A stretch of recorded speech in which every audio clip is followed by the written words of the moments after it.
সকলকে রাম রাম। তা বন্ধুরা, আজ আর শরীরটা দিচ্ছে না, মানে এত পরিমাণে ঘুম পাচ্ছে না, বিশাল পরিমাণে ঘুম পাচ্ছে। তো আমরা যাচ্ছিলাম ঠিক এই রাস্তা দিয়ে, এই দেখো। আর এটা মহারাষ্ট্র, আর কালকে আমরা মহারাষ্ট্র ছেড়ে মধ্যপ্রদেশে প্রবেশ করতে চলেছি।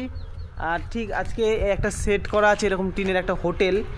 এই দেখো কৈলাস কিন্তু এসেই শুয়ে পড়েছে, ও ঘুমিয়ে গেছে পুরো।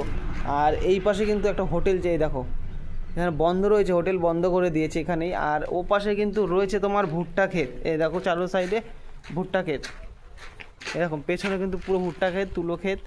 তো বন্ধুরা, এখন এখানে বিশ্রাম করব, 2 থেকে 3 ঘন্টা বিশ্রাম করব, 3 ঘন্টা একটু ঘুমিয়ে নেব, তারপরে আবারও পথযাত্রা শুরু করব। আর আমি বিশ্বজিৎ, আমার বাড়ি পশ্চিমবাংলার নদিয়া জেলার মদনপুরে।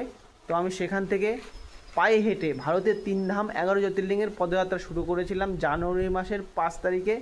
তো আজকে 271তম দিন, আর এখনও আমরা 5টা রাজ্য অতিক্রমণ করে, 5টা নেই 5 নম্বর রাজ্যে রয়েছি, 6 নম্বর রাজ্যে যাব।